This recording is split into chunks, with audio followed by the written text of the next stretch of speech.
Salam sejahtera pemirsa budiman, bahagia jumpa kembali saudara dalam Dimensi Iman Kristiani. Acara yang melalui pelayanan media Antioquia Pama, kami rancang, kami kemas, kami siapkan khusus bagi saudara, guna gali pertanyaan cari jawaban, dan bangun pemahaman perihal berbagai fenomena dalam keseharian kehidupan kekristenan kita.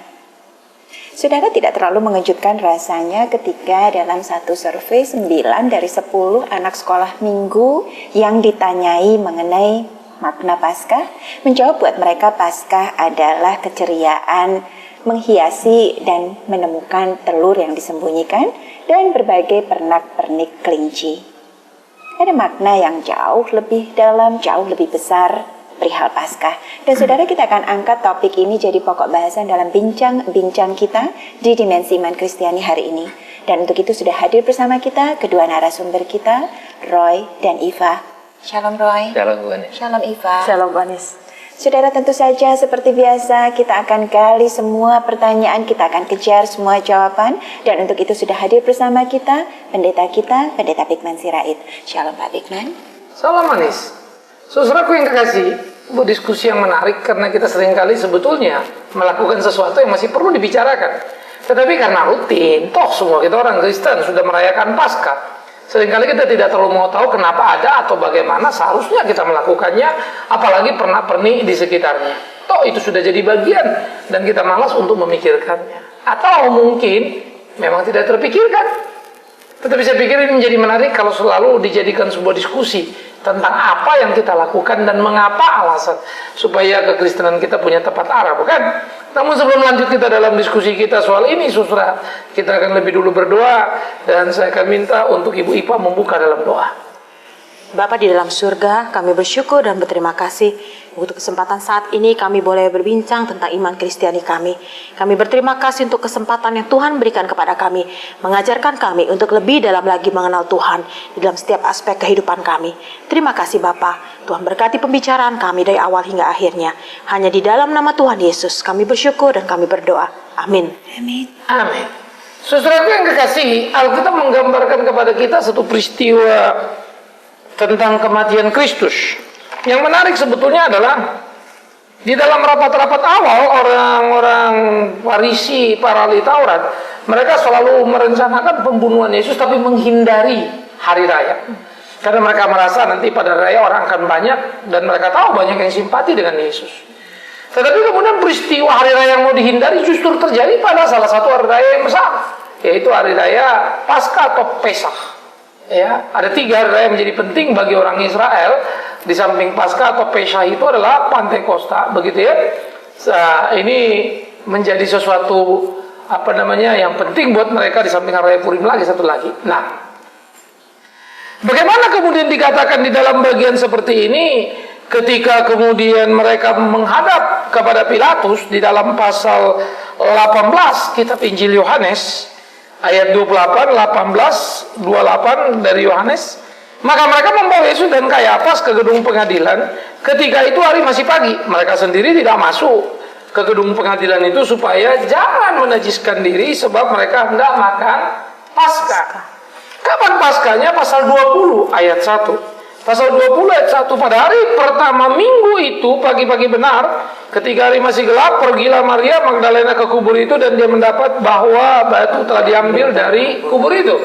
Hari pertama atau hari Ahad, sebelumnya adalah Sabtu, yaitu Sabat. Nah, ini menjadi menarik sebenarnya bagaimana kemudian pergerakan itu terjadi, yang pada waktu jatuhnya hari Ahad yang menjadi hari Paskah tadi, ada Sabat, ada Paskah berdekatan semua dan mereka perlu mempersiapkan diri. Itu sebab begitu Yesus ditemukan sudah mati, harus diturunkan mayatnya karena jam 6 sore nanti adalah hari pertama berikutnya, yaitu sudah memasuki masa persiapan Sabat esok harinya. Karena orang Israel memakai jam itu bukan sampai 00, tetapi 6 sore tadi itu sudah 1 hari. Nah, maka kita bisa melihat saudara yang kekasih bagaimana kemudian Yesus itu mati pada Jumat Agung sehari sebelum Sabat itu. Dan kematiannya mengawali Sabat itu, begitu ya. Dan kemudian bagaimana dia bangkit pada hari Minggu atau hari Paskah itu. Ini yang menjadi menarik, saudara. Apakah sebuah kebetulan? Jelas tidak, karena itu bukan by design para ahli Taurat, karena mereka memikirkan membunuh Yesus di luar hari raya, tapi terjadi. Nah, apa itu Pesak? Pesak adalah Paskah, itu adalah hari raya orang Yahudi sebetulnya yang berkaitan dengan keselamatan darah. Ada apa itu? Pada waktu mereka di Mesir mau kembali, mau dibawa ke tanah perjanjian, ingat tulah ke-10, anak-anak sulung Mesir mati, anak sulung Israel akan mati kalau ini ya tidak ada tanda darah. Jadi supaya tidak mati, mereka harus memberi tanda darah, ya. Jadi simbol daripada Kristus dan simbol daripada salib itu pada tiang pintu rumah mereka masing-masing, sehingga malaikat maut tidak mengambil anak sulung mereka, tapi anak sulung Mesir mati semua. Kelepasan kemerdekaan dari kematian itulah Paskah. Dan hari Paskah yang mau dihindari tadi justru terjadi, disitulah Yesus mati dan dibangkitkan pada hari Paskah hari Minggu itu. Sehingga Paskah menjadi fakta atau makna yang menjadi sangat mendalam. Tidak sekedar lagi anak sulung Israel, tapi seluruh manusia diselamatkan bukan dari malaikat maut yang merenggut nyawa anak Israel, tetapi dari dosa. Sehingga Paskah mempunyai pemahaman yang sangat besar dan mendalam sekali, saudara. Nah, itu kemudian dikatakan pada hari pertama minggu itu pagi-pagi, kemudian murid-murid perempuan pergi dan kubur itu sudah kosong. Nah, minggu pertama itu pun juga menjadi alasan kemudian daripada gereja mula-mula. Ingat gereja mula-mula, ingat gereja mula-mula, ingat sekali lagi gereja mula-mula di mana rasul terlibat di dalamnya. Berkumpul pada hari pertama dalam minggu itu, mengingat hari kebangkitan itu. Dan itu kemudian akan menjadi semangat daripada gereja Tuhan beribadah pada hari Minggu, karena meneruskan tradisi para rasul. Jadi itu bukan by design para raja-raja seperti Konstantin yang banyak dikatakan orang. Konstantin tidak pernah, perhatikan, tidak pernah menentukan hari Minggu sebagai hari kebaktian, tetapi melegalitas mensahkan hari Minggu sebagai hari kebaktian yang sudah dijalankan orang Kristen pada waktu itu. Karena Konstantin masuk jadi Kristen, dia liburkan, dia resmikan, bukan dia desain, bukan dia buat. Nah, sekarang kita kembali. Sehingga di dalam bagian seperti itu Paskah menjadi sangat amat bermakna. Tanpa Paskah atau kebangkitan, maka sia-sialah hidup kita. Nanti itu diungkapkan Paulus di dalam 1 Korintus pasal 15. Ketika orang mencela, mana mungkin sih orang mati bisa bangkit begitu ya.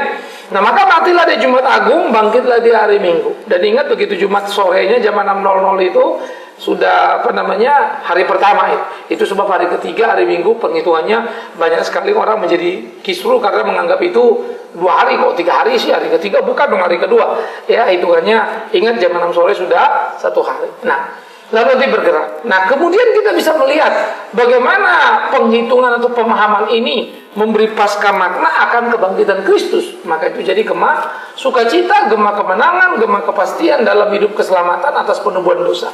Karena kematian Kristus akan menjadi sia-sia jika tidak dia bangkit. Tetapi tidak akan mungkin dia bangkit jikalau dia tidak mati. Sehingga Jumat Agung dan Paskah tidak boleh diabaikan. Bahkan menjadi perintah Tuhan untuk dijadikan peringatan akan kematiannya. Itu Jumat Agung. Lalu kita ingat lagi nanti di dalam perjamuan kudus namanya, untuk mengingat kematian itu. Ya, begitu Anis? Iya.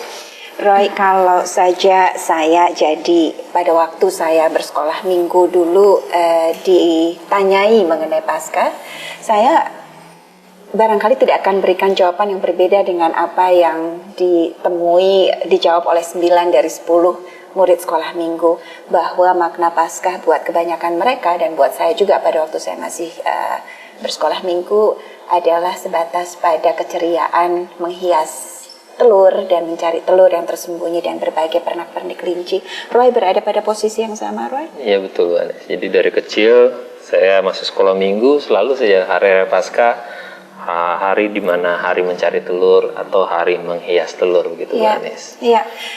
Pak, sebelum kita ke Pak Bigman barangkali untuk bertanya mengenai telur, mengenai kelinci, dan mengenai domba juga, 3 binatang yang acap kali dikaitkan dengan perayaan Paskah. Sebetulnya yang saya ingin tanyakan pada Iva adalah sedini apa seharusnya kita sudah mengajarkan pada anak-anak kita mengenai makna Paskah yang sesungguhnya. Apakah mereka terlalu kecil buat kita berikan pengajaran mengenai makna Paskah yang sesungguhnya? Apakah usia mereka memang usia yang mengharuskan kita barangkali menciptakan dulu minat mereka terhadap Paskah, baru kemudian kita ajarkan mengenai Paskah? Iva sendiri ada di mana, Fa? Iya, saya waktu itu saya juga sempat tanya waktu saya sekolah minggu ya. Saya tanya guru sekolah minggu saya. Waktu kita bicara mengenai Natal, itu kan bicara mengenai sukacita karena kelahiran Kristus, kita latihan, bikin acara begitu ya. Tapi kalau Paskah, kita pasti bicara ide hias telur tuh idenya apa sih? Mau bikin apa gitu ya? Sembunyiin telur tuh di mana gitu. Waktu itu saya pernah tanya gini, kaitannya sebenarnya apa ya sama Tuhan Yesus, kalau memang tuh akhirnya kita Paskah pasti malah lebih repot hias telurnya pakai apa, pakai bulu ayam, pakai karton, pakai kertas krep gitu ya. Lebih repot ke situnya sampai akhirnya jadi bergeser kita membicarakan tentang Paskah itu sendiri gitu ya.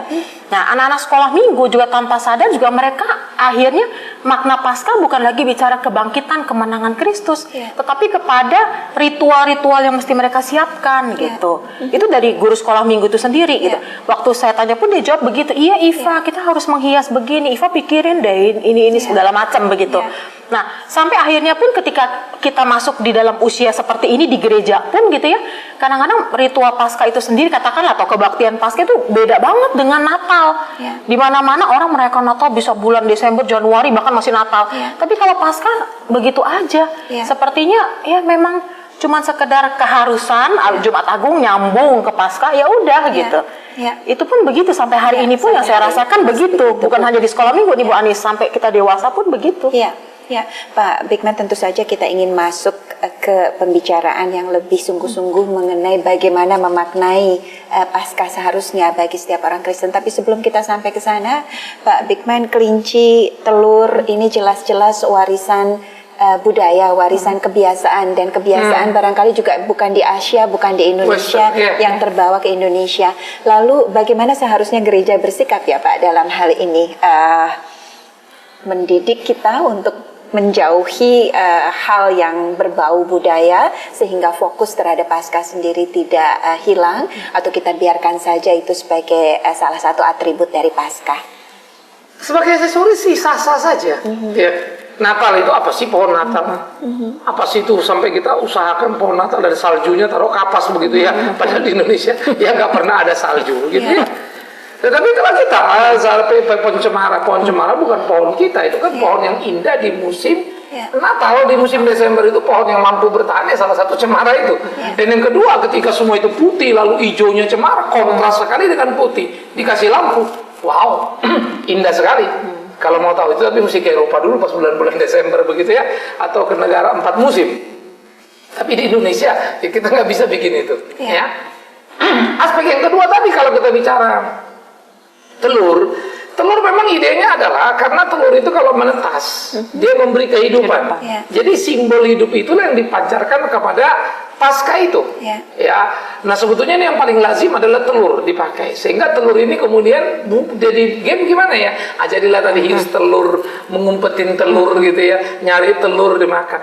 Yang jadi masalah, nyari telur, dapat telur, makan, selesai. Just a game. Tidak ada guru sekolah minggu menjelaskan kenapa telur itu kita pakai menjadi simbolnya. Oke lah, mencari, diumpetin itu game ya. Tapi kenapa nih? Sedang apa yang kita lakukan? Jadi bukan hanya game. Nah, tapi gurunya nggak menjelaskan kenapa, karena gurunya juga nggak tahu. Dia mewarisi dari dulu juga udah begitu. Dia kalau bilang jangan gitu dong, dari dulu juga begitu kan gitu ya. Memang guru-guru sekolah minggu kan banyak juga pendosa begitu ya, karena mengajarkan sesuatu yang dia sendiri nggak tahu, tradisi yang diteruskan. Lalu muncul lagi kelinci, khususnya ini kalau di Eropa seperti saya bilang tadi, binatang ini adalah binatang yang sangat jinak, menyenangkan. Ya, dia sangat dekat dengan kita. Ya, makanya ditaruh kelinci bukan musang. Nggak musang, gawat nanti kan begitu ya. Sehingga kelinci ini sama anak-anak sama apapun cocoknya setengah mati dan lucu gitu ya. Jadi bulunya yang putih, menyenangkan, terus perilakunya yang jinak, cocok sekali. Sehingga dijadikan. Tapi cari kelinci kan susah kan? Bikinlah coklat bentuknya kelinci. Sehingga akhirnya sebetulnya terjadi pemanfaatan oleh dunia industri terhadap simbol yang diciptakan. Ya, tapi kita tidak bicara kelinci, nggak ada bicara telur. Maka muncullah memang kesalahpahaman tadi. Dan memang betul kalau kita misalnya lihat apa yang disuruh Yesus, peringatkanlah akan kematianku, Jumat Agung dan perjamuan kudus, kacau balau sekarang. Orang lebih concern Natal menghabiskan biaya paling banyak dibandingkan itu. Makanya kalau kita di gereja Jumat Agung itu jadi event khusus. Ya. Dan kita sudah memulai lagi Paskah itu tidak kebaktian biasa. Ya. Tapi kita bikin jadi kebaktian subuh. Ya. Di mana kemudian kita akhiri dengan perjamuan kasih sebagai ungkapan rasa sukacita kita. Kristus sudah bangkit itu. Ya. Kita makan sama-sama begitu ya. Ya, tetapi tentu bukan makannya, tetapi pemaknaannya tadi itu. Ya. Mestinya memang betul Paskah itu harus kita pahami dengan tepat. Dan kita akan melakukan itu setiap Jumat Agung itu ada khotbah seri 7 khotbah seri untuk menuju pada kematian dan puncaknya adalah pada Paskah. Ya. Begitu ya, yaitu kebangkitan itu. Ya. Begitu. Sebelum kita bicara mengenai kebangkitan itu sendiri, Iva dan Roy juga tadi Pak Bigman, Iva angkat fakta menarik bahwa di Alkitab itu sebetulnya tidak ada perintah untuk mengingat kelahiran Tuhan Yesus. Dan toh faktanya harus kita terima sekarang ini hari raya yang paling dirayakan dalam kekristenan, Iva katakan tadi adalah hari Natal. Dan dalam kaitannya dengan Paskah, Pak Bigman, Tuhan Yesus memang memerintahkan kita, itu dikatakan oleh Pak Bigman juga tadi, untuk mengingat perjamuan kudus dan mengingat kematiannya. Tapi Tuhan Yesus tidak mengatakan kepada kita untuk mengingat kebangkitannya. Dan saya nggak tahu, barangkali saya yang belum membaca dengan cukup baik, para murid juga tidak tercatat pernah memperingati kebangkitan Tuhan Yesus. Ya Pak Bigman ya. Ingatlah akan kematianku, itu perintah. Ya, itu kita jadikan perayaan. Akibat kematiannya ada apa? Itu pertanyaan. Ya. Ada kebangkitan. Betul. Itu konsekuensi logisnya. Sehingga kematian kebangkitan itu atau Jumat Agung Paskah menjadi satu paket yang tidak bisa terpisahkan. Ya. Karena semua rasul juga bilang, apalah gunanya kematian kalau tidak ada kebangkitan. Tetapi kelahiran memang tidak pernah dibicarakan, sejarah lewat saja, tidak pernah diajarkan. Tetapi saya bisa bilang tadi, ketika Natal sih sah-sah saja. Silakan saja, itu kalender yang tidak ada yang salah. Toh kita membuat banyak kebaktian padang lah, kebaktian apalah, sebagai bagian daripada ritual kekayaan ibadah. Ya. Nah, tetapi yang saya katakan tadi, bagian penting yang diperintahkan di dalam Jumat Agung menuju Paskah itu sudah jelas. Nah, apakah Rasul tidak pernah melakukan itu? Itu kesalahan lagi. Jangan bilang Rasul tidak merayakan Paskah. Tapi mereka lakukan justru dengan kekuatan yang hebat, berkumpul pada hari pertama dalam minggu. Justru tradisi yang dilakukan para rasul di pertama dalam minggu itu berkaitan erat dan memang totalitas berbasiskan kepada kebangkitan Kristus. Nah, ini yang harusnya kita pahami. Cuman kan dari hari Minggu itu aja dari kebaktian kita kan. Kenapa kita kebaktian Minggu? Ingat, karena Kristus mati bangkit untuk kita. Nah, kita ini kan kalau baktian hari Minggu ngawur semua kan. Hari Minggu, Pak, Paskah nanti setahun sekali. Bukan. Semangat itu harus menghidupi kita. Maka fighting spiritnya itu beda. Tapi kalau bicara begini, orang kan sudah jadi tradisi kebaktiannya hari Minggu. Padahal kebaktian itu berdasarkan Yesus yang mati dan bangkit kembali. Makanya kita proklamasikan dengan pengakuan iman rasuli. Dia yang lahir mati bangkit naik ke sorga. Itu juga bagian dari peneguhan terhadap ibadah kita itu. Nah, jadi saya pikir ini menjadi penting untuk kita pikirkan. Dan jangan berpikir tadi itu Rasul nggak pernah merayakan Paskah. Padahal justru itu semangat yang tiap minggu. Hati-hati ya. Tiap minggu itulah jantungnya ibadah kita. Kematian, kebangkitan. Itu penting. Gitu. Pak Bigman, selain kelinci dan selain telur, sebetulnya ada lagi satu binatang ya yang acap kali dikaitkan juga dengan bagaimana kita memaknai Paskah, domba. Ada yang Pak Bigman bisa bagi mana hal saya bilang tadi domba itu kan selalu, karena itu diambil dari simbol Alkitab, anak domba Allah gitu ya. Jadi kan kemudian digambarkanlah itu binatang-binatang yang dekat dengan sifat. Mungkin satu waktu akan datang lagi nih burung merpati Paskah. Nah, ini yang belum ada.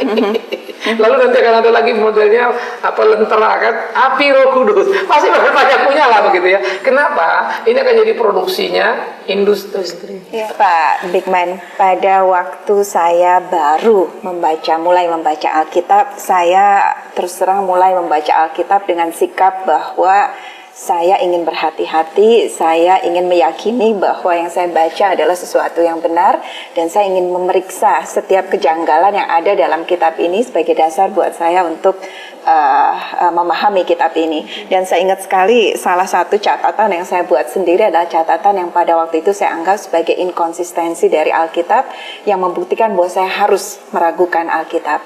Dan salah satunya itu adalah apa yang Matius, Markus, dan Lukas atau Yohanes, saya lupa, tulis mengenai apa yang terjadi pada saat kebangkitan Tuhan Yesus.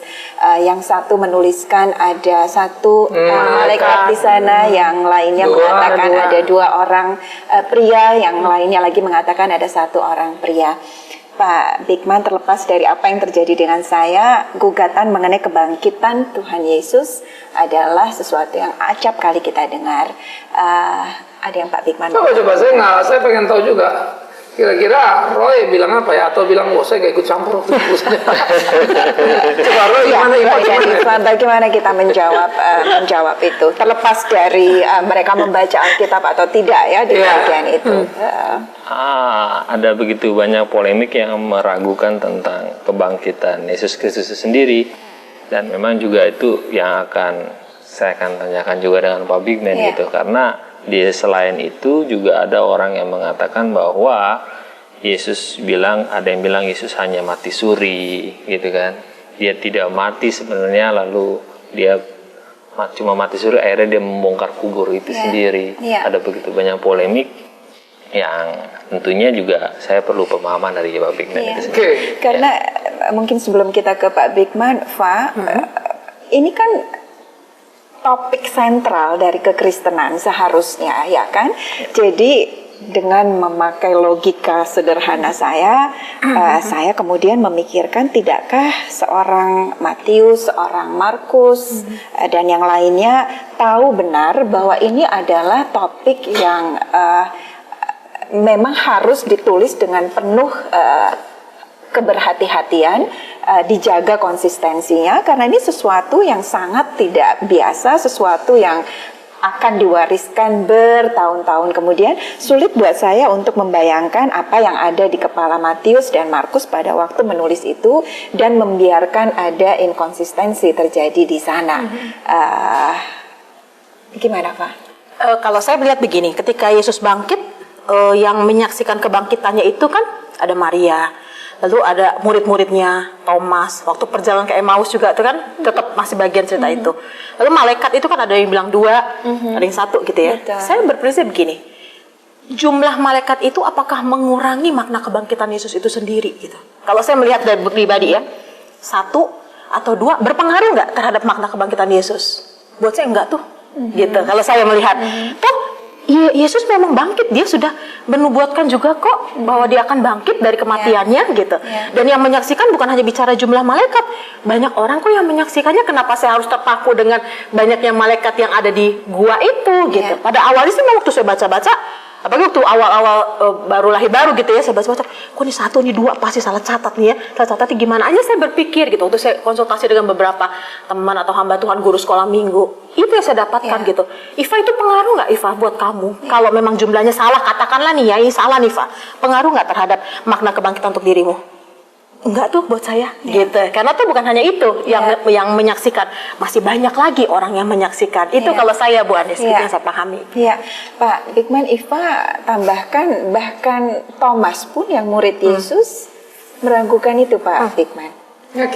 Ini menarik begitu ya.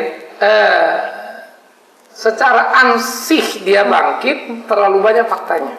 Karena dia menampakkan diri sesudah bangkit, lebih dari 2 saksinya, itu legal secara hukum, sudah sah begitu ya. Legalitasnya tidak perlu diragukan.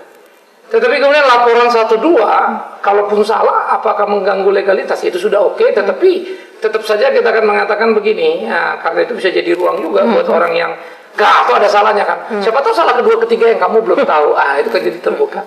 Karena memang tidak ada kesalahan di sana. Style dari tiap penulis itu adalah punya gaya yang berbeda. Ambil contoh, kalau kita lihat garis keturunan, bukan satu-satunya guys. Matius mengambil garis keturunan nama-nama yang beda banget dengan Lukas. Pertama, kalau Matius dari atas sampai ke Yesus, Lukas dibalik dari Yesus sampai ke bawah. Gitu kan. Lalu namanya kalau yang lain. Karena yang satu memang mengambil garis raja, itu Matius. Karena pembacanya orang Yahudi penting untuk mengetahui, sehingga si pembaca menangkap message. Bagi Lukas nggak penting siapa garis itu, karena dia penting untuk membicarakan dalam garis umum saja, untuk memberitahukan kepada Theophilus yang notabene seorang yang Gentile atau kafir. Begitu juga pelaporan, 1 atau 2 atau 3. Karena sebetulnya cuma kembang gula terhadap peristiwa atau cerita yang sebenarnya dalam sistem reporting. Tetapi fokus berita sama, Yesus mati, bangkit. Tetapi pendekatan berita dan penyusunan tergantung pendekatan siapa. Nah itu jadi penting. Jadi tidak ada yang salah dalam berita itu. Yang kedua, dia dikatakan tadi sepertinya cuma lagu mati suri lalu cuma bermain begitu ya. Jangan lupa dia dipastikan kematiannya. Dengan ditusuk lagi dengan tombak itu. Jadi kalau mati suri itu terlalu naif menurut saya. Karena tentara Roma berkepentingan untuk itu. Dan yang ketiga, membongkar kuburnya. Itu lebih naif lagi. Karena kuburnya dijaga oleh tentara. Muridnya ketakutan. Maka semuanya ada di rumah. Bersembunyi. Jangan kena tangkap. Kalau murid itu menampakkan diri, itu hanya super kebodohan yang amat sangat. Kok menampakkan diri ke tentara? Habislah dia. Kemarin aja pada bubar kok semua. Gitu ya. Jadi itu nonsens yang terlalu sulit untuk dinalar secara logika sederhana saja. Jadi naif sekali. Jadi dia jelas mati-mati dan kubur kosong itu waktu terbuka, tentara itu lari dan kemudian ada transaksi beredar untuk mengatakan mayatnya dicuri. Disuaplah beberapa orang. Nah cerita suapnya ini yang dimakan oleh orang sekarang. Kemudian terakhir fakta kematiannya tadi mau bilang tidak, kalaupun mau diganti terlalu sulit. Angga ada versi kedua, yang disalib bukan Yesus. Terlalu sulit membayangkan yang disalib bukan Yesus karena kalimat yang diucapkannya pada peristiwa penyaliban. Itu mana kalimat manusia biasa sih? Ampuni mereka, mereka tidak tahu apa yang mereka perbuat. Sekarang engkau bersama dengan aku di Firdaus. Powerful. Kalau terakhir kebangkitan itu bohong, udah gak ada cerita itu sekarang. Sebuah cerita mampu bertahan 2000 tahun dan tidak tergugurkan, dihantam kiri kanan. Apa namanya? Ini cuma satu kebenaran. Tapi banyak keraguan orang, wajar. Lah, emang satu teori, misalnya teori psikologi manusia, kenapa orang jahat? 1000 teori itu. Nah, tinggal mari kita uji mana yang paling mendekati. Kan begitu aja ya. Di kolong hidup kita ini, di kolong langit ini, di sekitar kita ini jutaan teori yang ada. Dan terakhir, ada yang bilang sebetulnya Yesus tidak bangkit gitu ya. Ada sebuah tulisan di Kompas dulu. Saya ingin mengatakan sebetulnya saya lucu juga. Kalau Yesus tidak bangkit, ya nggak ada masalah. Kok situ yang repot? Satu, yang kedua, kalau saya bilang Yesus bangkit, emang kenapa? Nah, saya pernah mengajak satu orang, marilah. Makanya saya bilang begini, supaya kita tidak berdebat kusir, tunjukkan kompetisi hidup kita.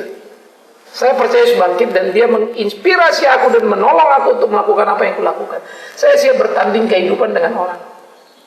Nah, jadi orang Kristen juga jangan cuma ngomong, Yesus mati bangkit untuk saya. Saya bisa lihat nggak di hidupmu? Karena itu kuasa kebangkitan mengubahkan. Nah, itu hakikat juga yang jangan jadi cuma perdebatan lisan, tetapi bentuk konkret tidak kelihatan. Begitu Anis. Saudara, enggan berpisah sebetulnya, namun waktu haruskan kita akhiri kebersamaan kita. Kita syukuri iman Kristen kita, saudara. Kita minta Pendeta Bigman Sirait tutup jumpa kita. Kebangkitan bukan dongeng atau cerita siapa jempol. Dia adalah sebuah data dan fakta yang tidak terbantah. Dari penyaliban, kematian hingga penjagaan para tentara. Sejarah sekali lagi sejarah mencatat bahwa ada orang tidak percaya kepada kebangkitan. Saya kira sah-sah saja. Tetapi berapa orang yang tidak percaya pada kebangkitan? Silakan uji seluruh kehidupan keimanan kekristenannya. Bandingkan dengan mereka yang percaya pada kebangkitan, kualitasnya, nilai-nilai moralitasnya, nilai-nilai spiritualitasnya dalam jejak yang mereka tinggalkan. Dan terakhir, kalau itu dongeng, rasanya terlalu sulit untuk memahami. Dongeng itu bertahan beribuan tahun dan makin kuat pengaruhnya. Semoga Anda jeli untuk mengerti. Ketika berpikir kritis, saya khawatir sesungguhnya Anda tidak lagi berpikir objektif, tetapi sangat subjektif dengan praduga prejudis yang sudah dibangun dalam pikiran. Semoga kita belajar jujur untuk mendengar suara batin kita, melihat fakta yang tidak terbantah. Tapi namun akhirnya jawaban ada pada diri Anda sendiri. Tapi saya percaya Yesus sudah bangkit, menolongku di kehidupanku. Kematiannya menebus dosaku, kebangkitannya memenangkan aku. Tuhan memberkati saudara. Kita berdoa. Saya minta Pak Roy untuk berdoa. Kami sungguh bersyukur Tuhan buat diskusi kami pada saat ini Bapak. Di mana kami sudah boleh mendapatkan pencerahan tentang arti kebangkitan, tentang arti makna perayaan Paskah.